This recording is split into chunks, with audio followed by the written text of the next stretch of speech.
देखिए, जहाँ तक पहलगाम का अटैक का ताल्लुक है, ये हाईली कंडेमनेबल है, ख़ासतौर से टूरिस्ट के ऊपर होना। और एक साइड से बीजेपी ये कह रही है कि माहौल बिल्कुल ठीक ठाक है, हमने टेररिस्ट को भी एलिमिनेट कर दिया है और सब चीज़ ठीक ठाक है।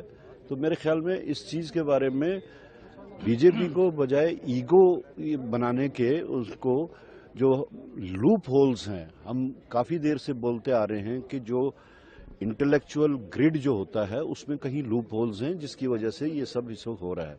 अभी देख लीजिए, जम्मू पूरा जो है इसमें इन्वॉल्व है, अब फिर से कश्मीर की तरफ शिफ्ट हुआ। लेकिन टूरिस्ट के साथ ये होना जो है ये हाईली कंडेमनेबल है।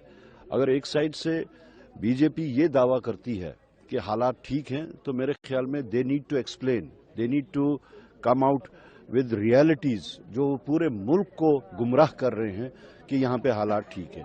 अगर हालात ठीक हैं तो फिर ये सब क्यों हो रहा है? अगर ये सब हो रहा है और दूसरी साइड से वो दावा कर रहे हैं कि सब कुछ ठीक है, तो फिर वो पूरे मुल्क को गुमराह कर रहे हैं।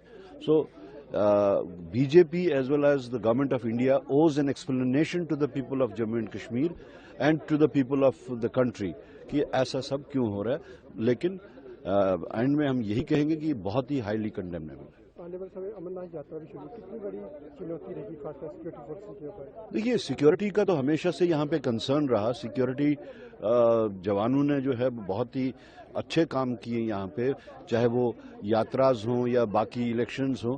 मगर जिस तरीके से ये जो बीच बीच में जो हालात बन रहे हैं और जिन हालात को उनके कॉन्ट्ररी बीजेपी मुल्क में ये बेच रही है कि हालात सब ठीक ठाक है, वो एक सही स्ट्रेटेजी नहीं है।